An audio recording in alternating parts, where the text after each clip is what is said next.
So marami na tayong kinuha kahapon. So ito gagawin natin. So ganitong klase napakaganda ng binhi na to. So, naputol natin yan.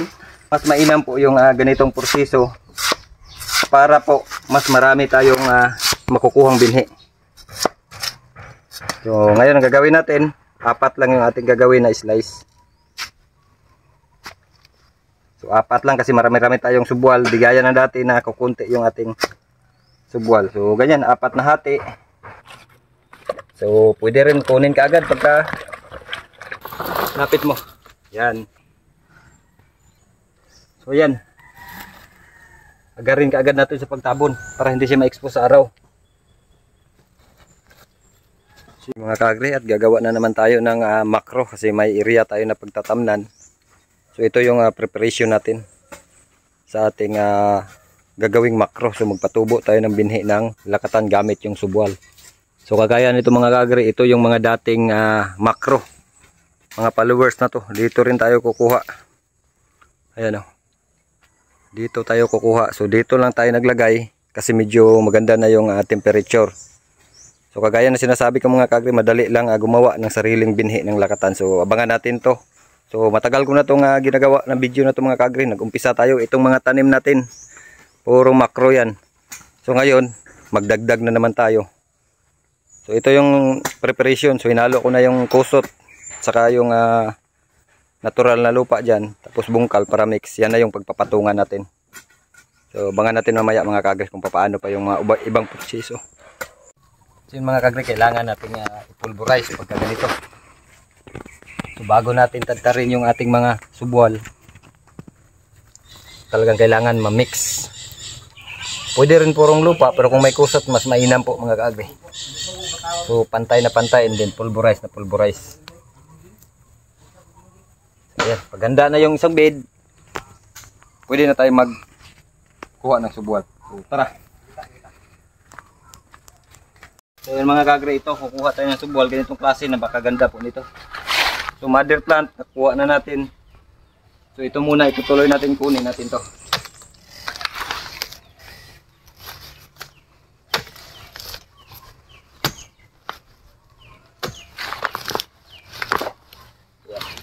So marami na tayong kinuha kahapon.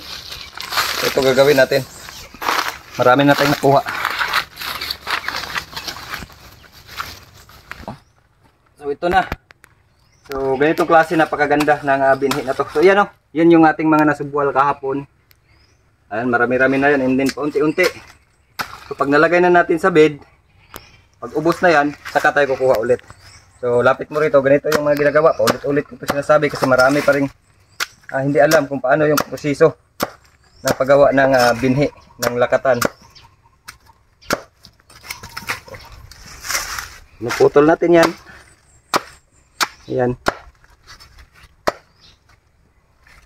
Pwede namang itanim natin diretso to, pero ang problema, mas mainam po yung ganitong proseso para po mas marami tayong makukuhang binhi.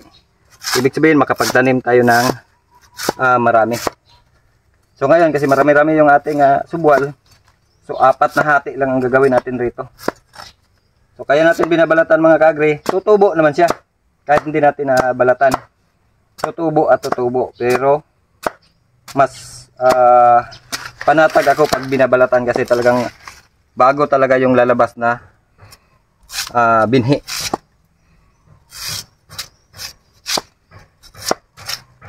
So ngayon ang gagawin natin, 4 lang yung ating gagawin na slice. So 4 lang kasi marami-rami tayong subwal. Di gaya na dati na kukunti yung ating subwal. So ganyan, 4 na hati. And then siyempre yung gitna kukunin na naman natin kasi para hindi siya mabulok, kasi kadalasan kasi ito yung nabubulok dito sa gitna. So identify lang natin kung saan yung anggulo niya.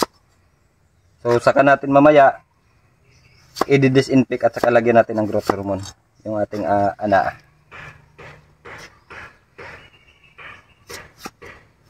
So ayan, ganun lang mga kagre, at tuloy-tuloy natin to, papakita natin kung paano natin lagay. Then after 3 weeks to month, makikita na natin yung resulta pagtubo na ating subwal. So ayan, at tuloy natin to.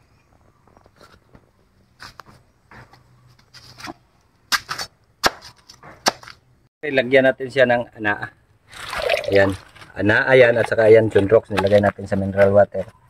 Disinfect. So ito yung nakasanayan na talaga natin maglagay tayo ng growth hormone kasi para mas maganda yung kanyang development. Hindi ito Sunrox to, lagay natin sa konti lang. Ayan, depende na lang kung ilan yung ilalagay ninyo, importante malagyan. So tapos dito ilalagay na natin yung mga natadtad natin. So pwede rin kunin kaagad pagka sausaw, pwede rin babad konti pero mas mainam kunin na kaagad kasi nabasa na siya para hindi siya magiging sobra. Pero pwede rin babad kahit ilang minuto. Ang importante talaga ay mabasa natin yung subwal na tinatadtad. So pwede rin natin lagyan ng fungicide pero nakikita ko naman yung subwal natin napakaganda, wala naman tayong nakikita present ng mga insekto o mga sakit. So Sunrox at saka anaa lang yung nilalagay natin.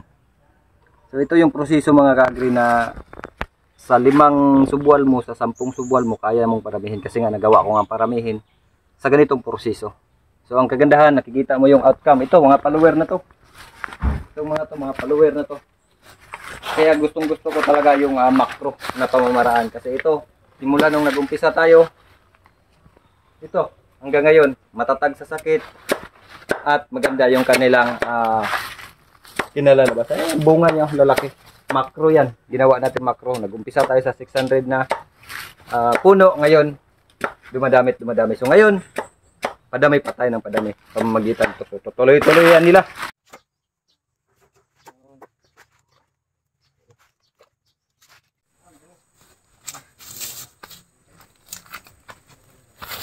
Yan. Kusot. Yan yung itatabon natin mamaya dito. So durog na to. So, kailangan pantay talaga para maganda talaga yung germination.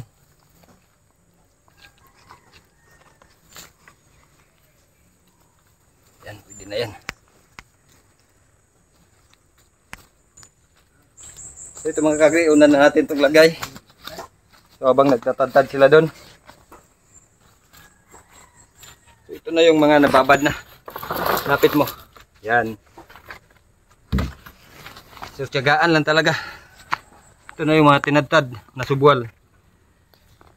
So marami na akong video nito mga kagri doon pa sa Isabela. So inulit-ulit ko lang kasi talagang yung mga bagong viewers natin nagtatanong sila. So paulit-ulit lang naman ang farming. So importante nakataob. Nakataob siya. Yan na. Saka dapat nakaano siya sa lupa. So maraming paraan. Pwede rin pa ganon. Pwede rin pataob. So sa akin kasi pataob para hindi mo na-identify. Pagka ganon kasi kailangan mo i-identify na dito. So file mo lang na hindi siya sobrang dikit din. May allowance. Importante lang naman makita mo yung saan yung labas ng ating mga tinadtad.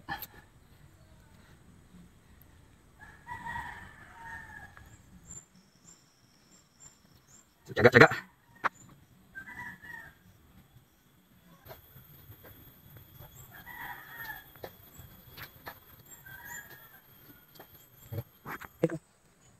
So yan.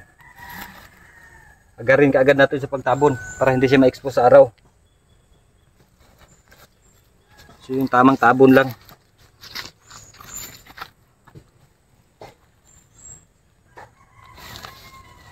Agarin talaga, huwag yung i-file na talagang mamaya na tabunan kaagad para hindi siya ma-expose sa araw.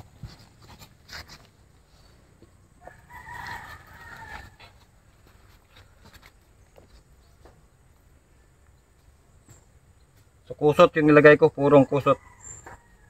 Kung ano yung available sa inyo, pwede yun kahit ano.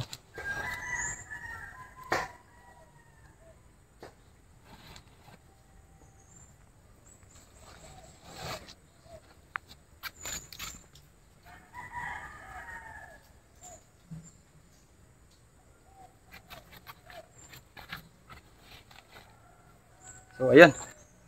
And then tatabunan natin to sa taas. Kasi medyo mainit.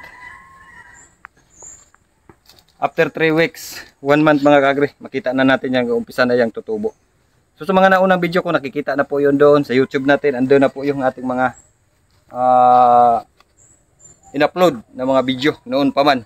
So 3 years na natin itong ginagawa. Ayan, kikita na natin yung ating mga tanim. Ganyan na proseso lang po yung ating mga ginagawa. So doon pa lang sa binhi, nakagawa na tayo. So abangan natin itong mga kagre after 2 weeks, 3 weeks, 1 month, kung ano yung development. So ayan, tuloy-tuloy lang sa hamon ng buhay mga kagre sa pagsasaka, lalong-lalo na sa pagsasagig. Mabuhay tayo mga farmers.